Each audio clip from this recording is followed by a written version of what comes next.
so wonderful to be here and see such wonderful, friendly faces. A lot of the friendly faces I see in the audience are from the Information School at the University of Washington, so hello. And I just wanted to say a word that earlier this week we lost a very dear colleague at the Information School, Professor Eliza Drisang. Eliza was not just a colleague to me, but also a dear friend and mentor. So I would like to dedicate my talk to her today. So the book is called The App Generation, and it really represents a synthesis of research that I've been conducting since 2007 with Howard Gardner and colleagues at Harvard Graduate School of Education, and particularly Harvard Project Zero. But really, the seeds for this research really started several years before that in my fourth grade classroom when I was a fourth grade teacher in Bermuda in Massachusetts in the early to mid 2000s. And when I was a teacher, it was becoming very clear to me that technology was increasingly becoming very central to how young people live, both inside of school and outside of school. And from my view as a teacher in the classroom, it was just clear that this trend was just going to get bigger, and it had all sorts of really important implications for how young people learn, how they communicate with other people, and how they really come to understand themselves and the world around them. So I was really fortunate that when I came to Harvard as a doctoral student, Howard was starting to ask some similar questions. And we started exploring research generally on how young people use digital media technologies. Our first research project focused specifically on young people's moral and ethical development and how that was being affected by digital media. But then we started to broaden our research and looked at various other aspects of young people's development, such as their identity development, their personal relationships, and also their creative expression. And that was on the Developing Minds in Digital Media project. And during the course of that research, we did a lot of different ways of triangulating the research. We spoke to veteran educators, we spoke to young people, we looked at what young people had produced over the last 20 years to see if there are any changes. And during the course of the research, we came to an important realization. Whereas earlier generations have really tended to be defined by major political and economic events, so consider the world wars, the Great Depression, and even the Civil Rights Movement. This generation of young people is more defined by the technologies they use. Now, when we started this research, the apps were not part of our cultural zeitgeist, and the iPhone wasn't around when we first started. But as it was introduced, and as the slogan "There's an app for that" became part of our vernacular, we realized that actually apps provide a very fitting metaphor for what we were seeing in our research, which is why we called the book The App Generation. So let's start by considering what exactly is an app. So as we've come to know apps and think about apps, I'm sure a lot of you right now have your phone very close by. And so an app is basically a software application that's typically found on your phone or your tablet, and it allows you to perform a discrete task. So whether it's looking for the nearest coffee shop, whether it's sharing pictures on Instagram, or looking up the name of that actor in the TV show that you're watching, apps allow you to do all these things very quickly and on demand, exactly when you want to do them. You might think of them as shortcuts in a way. They take you straight to where you want to go. There's no need to perform a web search. Now, apps are plentiful. There are tons of apps. If you look at the Apple Store alone, there are over 1 million and counting apps in a variety of different areas, such as lifestyle and finance and games. They're plentiful, but importantly, they're not infinite. And in any given app, the range of activities that you can do is going to be highly constrained by the programming decisions that were made by the app developer. And that's going to constrain what you can actually do. And then the last thing about apps that I want to say is that apps are very much tied up in their external representation. So if you think about the Facebook F or the Twitter bird or the Amazon shopping cart, these logos are very highly evocative. And they really show and suggest that apps are very much wrapped up in their external representation. And I'll bring up some of these themes during the talk. So it's our argument in the book that young people growing up today are not just immersed in apps. They've actually started to view the world as a collection of apps, almost as if their lives are a string of ordered apps. And that's perhaps not surprising when you think there's pretty much an app for anything you want to do, whether it's setting a personal goal or communicating with someone or creating a work of art. Now, in the book, we introduce the idea of an app mentality. And the app mentality suggests that any question or desire that we might have should be answered, should be satisfied by the appropriate app.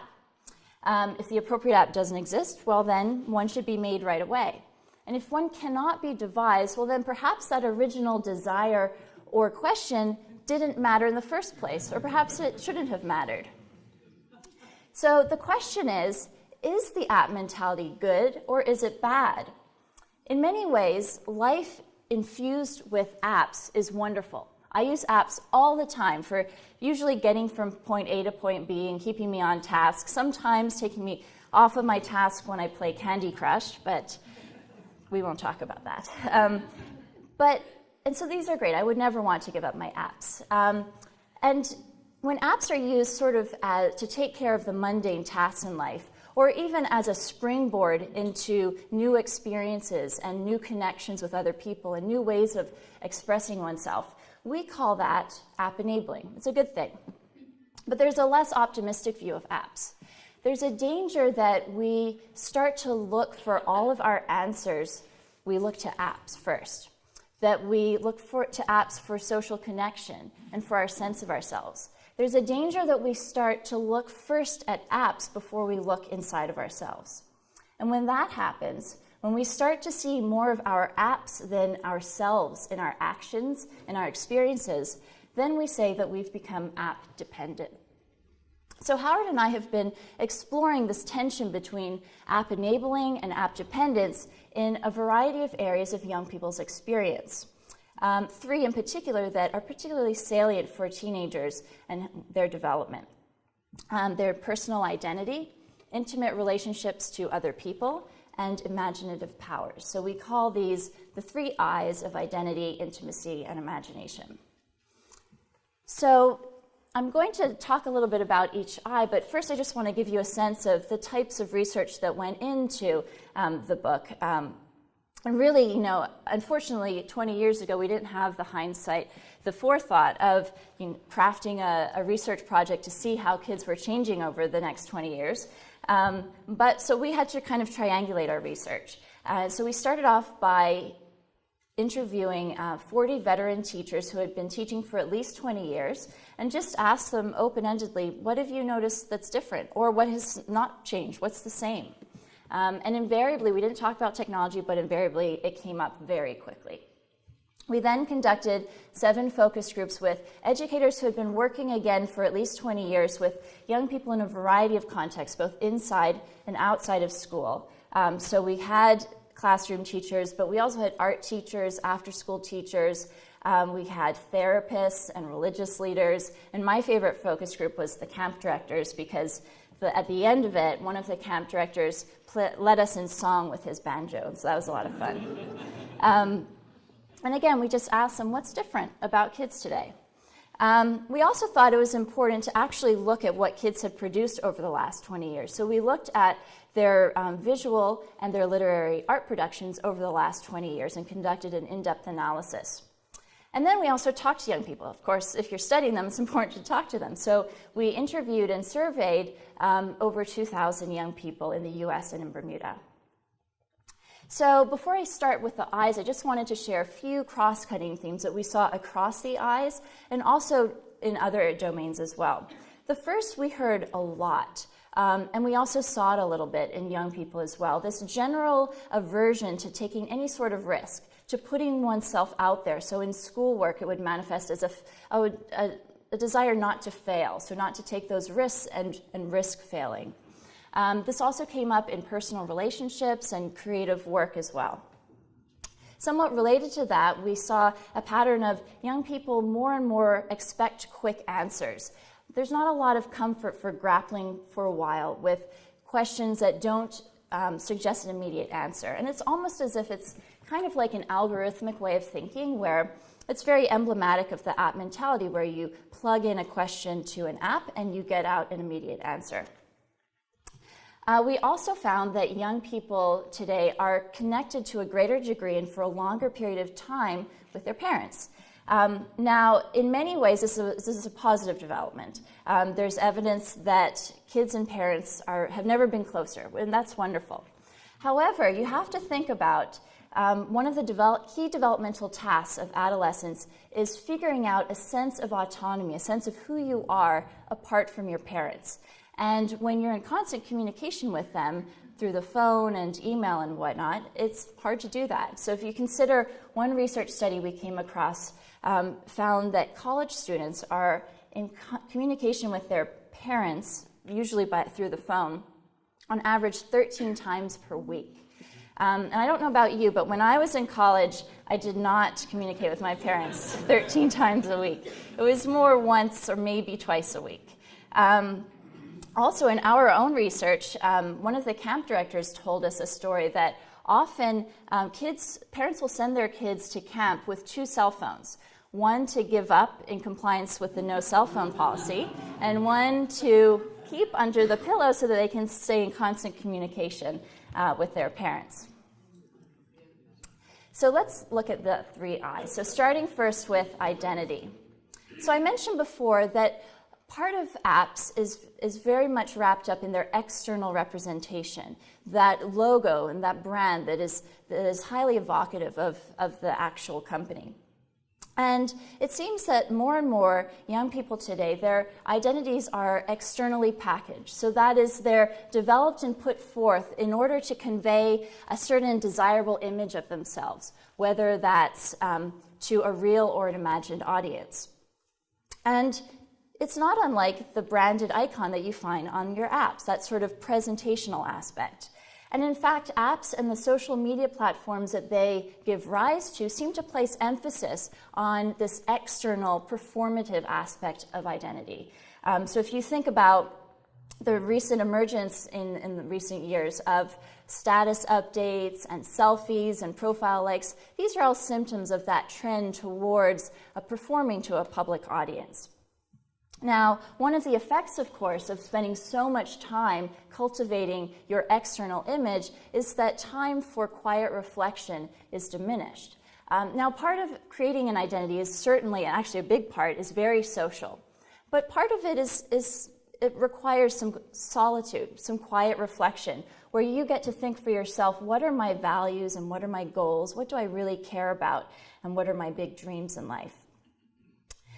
Finally, on a distinctly more positive note, we find evidence that young people today are much more accepting of a wider variety of identities, whether they are racial or sexual orientation or related to personal interests. And it's probably safe to say that the internet has played a role here by connecting youth to people across different geographic and cultural boundaries, and in the process helping them to build knowledge and understanding of people who are different from them.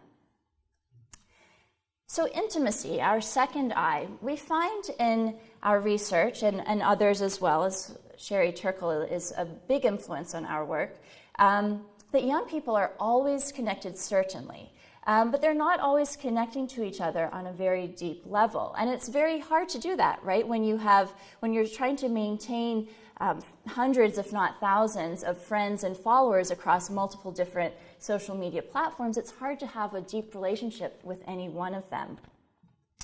Also, related to this theme of risk aversion, we find a certain reluctance towards vulnerability in relationships. After all, it's much easier to share personal feelings in front of a screen rather than confront someone face to face.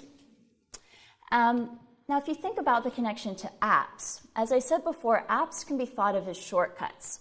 And so when it comes to relationships, these shortcuts make communicating with other people much quicker, much easier, and also a lot less risky, because if the conversation gets a little uncomfortable, you can just close out the app and you're safe. Now, there's certainly a way that if these shortcuts are used in moderation and used to augment rather than replace face-to-face relationships, they can certainly support very positive, supportive relationships. And we find a lot of evidence for that in our research, for certain. However, there is a danger that if these shortcuts are used to replace rather than augment, as we see that it sometimes can for some young people, then there's this risk that the shortcuts will facilitate more superficial ties, so relationships that are more transactional than transformational. So consider, for instance, this dating app, Tinder. Raise your hand if you've heard of this app. So a few of you, maybe a third or so. So basically, Tinder, for the uninitiated, is a very stripped-down dating app. So instead of having a lengthy profile, as most of these dating sites have, it just basically has a few pictures and very basic facts. And what you do is you scroll through pictures of people, and if you find someone attractive, you swipe right, as the image suggests. If you don't, well then, too bad, person, you're going to be swiped left. And if two people both swipe each other right, well then there's a match, and it could lead to an offline encounter. Now, there's nothing to say that this app couldn't lead to meaningful, deep relationships offline. But there is anecdotal evidence suggesting that a lot of young people, and not so young people, are using it mostly to facilitate casual hookups. And just, in other words, decidedly one-time transactional interactions. And by the way, there's evidence, I heard that apparently this app was very popular a few months ago among young American athletes at the Olympic Village. So our final I is imagination. So a lot of the app ecology is dedicated towards creative expression, and there are apps for just about any creative genre you can imagine. So music and painting and drawing, film editing and filmmaking. So just about any genre you can imagine, there's an app for that.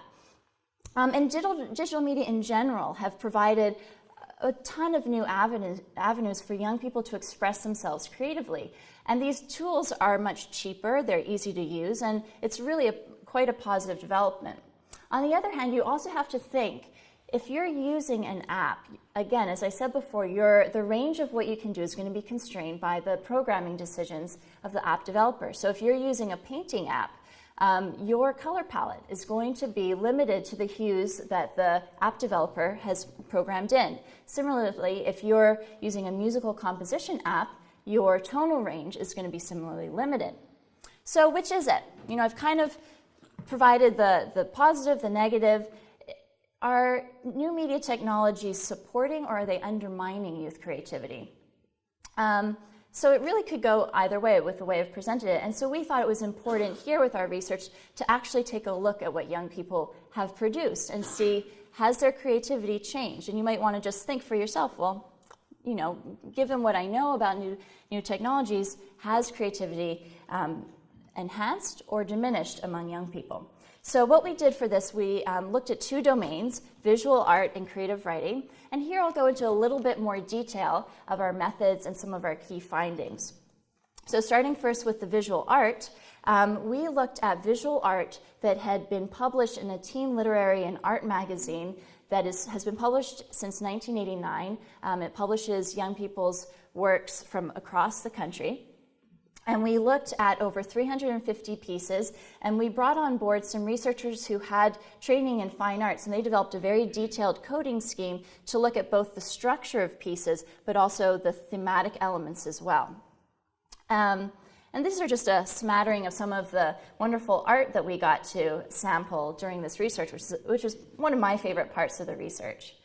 And then this is our very detailed coding scheme, and I don't expect you to really pay any attention to it, just to give you a sense that it was very detailed and it included both structural and thematic pieces, and I've just highlighted three that I'll share some key findings with you. So first, background. We looked at how fully rendered each piece was in terms of its background, and what we found was in the earlier pieces, the figures tended to be set on blank backgrounds or perhaps just partially rendered backgrounds, whereas the more recent pieces tended to be, as you can see, more fully developed and more complex. With respect to composition, we were interested in seeing how the figures were positioned in the visual plane. And here we found that, by and large, the earlier pieces tended to be more centrally focused and centrally positioned in the visual plane, whereas the more recent pieces tended to be off-center, as you can see from this example, and display elements of stylized cropping. And then lastly, medium. We looked and coded for a wide variety of media that were used in these visual artworks. And we generally grouped them into traditional media such as pen and ink and drawing and painting, and then also the less traditional of more digital art and collage and found objects. What we found in the earlier pieces, by and large, there was much more traditional media use, and particularly pen and ink. That was very common, almost half of the works of art. Whereas the later pieces, you had more non-traditional media, such as mixed media and found objects and collage and things like that. So with the creative writing, we looked at both middle and high school students' writing, again, of the same time period from 1990 to 2011. And our coding scheme was similarly complex, looking at both structural and thematic elements. And the ones that I've highlighted on the left, I'm just going to share with you some of the findings. So one of the things we coded for was the genre of the piece. So was it a piece of historical fiction, or was it a realist piece, an epistle, or an absurdist or surrealist piece? And what we found was the trend generally was the earlier pieces, so the ones in the early 1990s, they tended to have more fantasy elements, more magical, absurdist themes in them, whereas the more recent pieces tended to stick to the everyday mundane. So for instance, I remember one of the stories we read was about a protagonist who goes into his therapist's office, and his therapist is a crab, and they have a conversation, and then by the end of it, he takes his therapist with a pair of tongs and takes him home to boil him. So really kind of, something that probably won't happen in real life. And another story there is of a city where one day people who live in the city, they wake up and all of a sudden there's a huge mirror that is sort of created a dome over the city, and it's reflecting back to the city all of the crime and corruption in the city. So again, these sort of magical elements. When we read in these earlier stories, we just thought these are kind of just out there. Whereas the more recent pieces were, kind of everyday things. And the other findings kind of follow from that type of genre play and genre bending.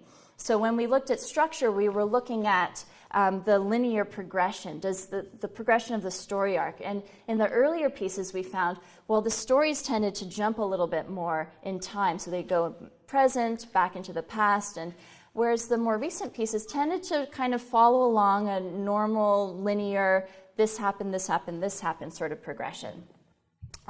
With respect to voice, we find that the earlier pieces tended to be in the first and second person, which is generally a little bit more non-traditional, and the more recent pieces tended to be more told in the third person, which again is a little bit more conventional. Now, we were also very interested in how young people were using language and what sorts of words they were choosing, because there's a lot of talk these days about how kids are talking in text speak and net speak and all of these things. We wanted to see, well, is this reflected in their writing?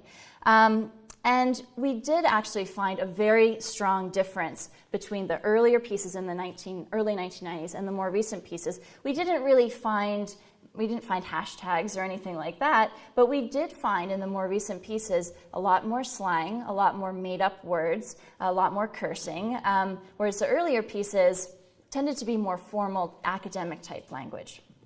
So our takeaway is that has creativity increased or decreased? Well, it depends. As Marshall McLuhan would say, it depends. The medium really matters here. So when we're talking about visual art, in our sample, we find evidence for increasing complexity and less conventionality. With creative writing, it's kind of the opposite trend. It's less experimentation and greater adherence to the everyday and the mundane. So bottom line, in our sample, we see evidence for increasing graphic imagination and somewhat less literary imagination. And when we think about ties to digital media, particularly with respect to graphic imagination, there are probably two big things at play here. One is the internet, and it's just a repository of fodder for the imagination. And you have so much different art to stimulate the imagination, and that's probably had a big effect on young people. The other is just as I've mentioned before, the ubiquity of digital tools that make creating art so easy.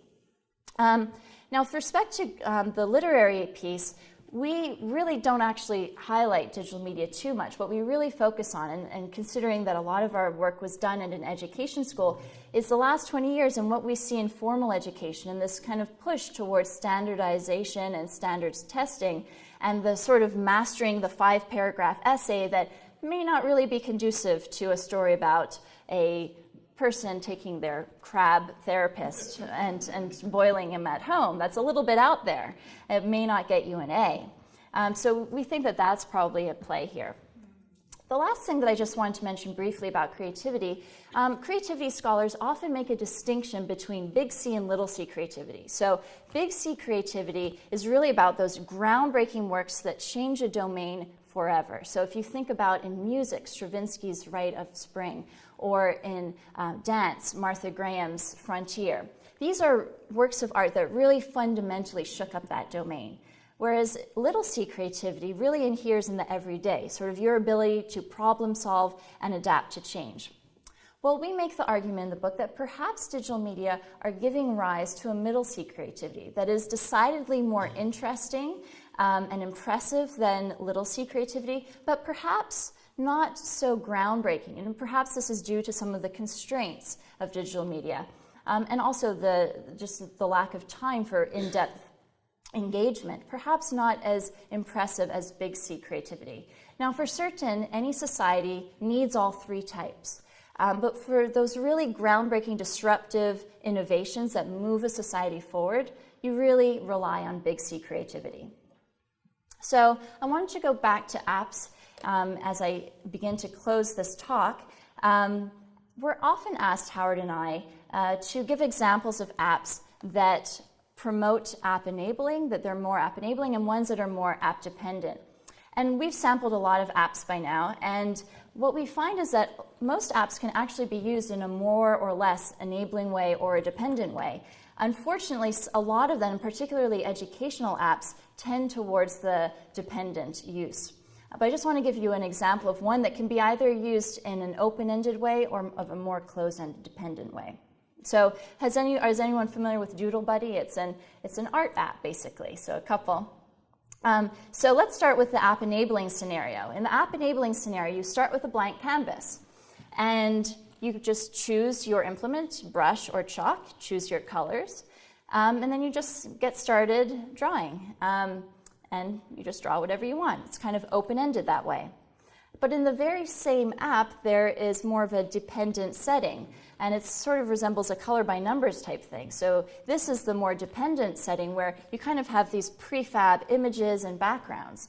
And so you just kind of choose your background, you plop it onto your canvas, you choose different figures, you plop those on, and it's kind of, as I said, paint by numbers type of thing. So how do we as parents and educators and designers of technology tilt the balance towards app enablement and promote app enablement in young people? That's really the big question here. Well, first is we need to model ourselves app enablement. Adults, particularly parents and educators, are powerful models for their children. And they're watching us. They're watching how we're tied to our phones and our iPads and our laptops, and they're taking note. We also need to provide open-ended experiences with technology, provide experiences that are app-enabled rather than app-dependent, and also sometimes provide experiences that actually are not dependent at all on technology. I am a professor at the information school, and so I would be remiss if I didn't say that it's important to teach computational skills. And that's something that we do very well at the iSchool. And this is important because technology is here. It's here to stay. In many ways, it's wonderful, probably in most ways. And so it's really important to provide young people with the skills to be able to modify existing apps and to create their own apps, to be masters of their own apps. Then finally, we at the iSchool are also training designers of apps. We also have many designers ourselves on the faculty. And it's important, I think, for designers, they have a certain responsibility to think about how their products are going to be used by people. Are they going to be used in a more app-enabling or an app-dependent way? Now, you can never be sure and you can never predict completely how someone is going to use your invention, but it's important to at least think about that and to think about those implications. But why tilt the balance? Why is it even important to be thinking about this app enablement versus app dependence? Well, I want to close with a quote, almost close, with a quote by a philosopher named Alfred Whitehead. This is a quote that we use to start the closing chapter of our book. And he says, "Civilization advances by extending the number of important operations which we can perform without thinking about them." Now, on the face of this sounds great. You know, use apps, use technologies to take care and automate everything. In many ways, we've already done this. So we have apps for doing our groceries and our laundry and hailing a cab, and pretty much any daily chore that we don't want to do, we have figured out how to outsource it. It's great. I love it. But the question is, where are we going with this? Where does this outsourcing end? And so I want to talk just for a minute about a recent movie called Her that we have spoken about in the iSchool. Raise your hand if you've seen this movie. So, okay, so not quite a half of you. Don't worry, I'm not going to give anything away, but I do highly recommend it. So just basically, this movie, it stars Joaquin Phoenix, and it's about his relationship.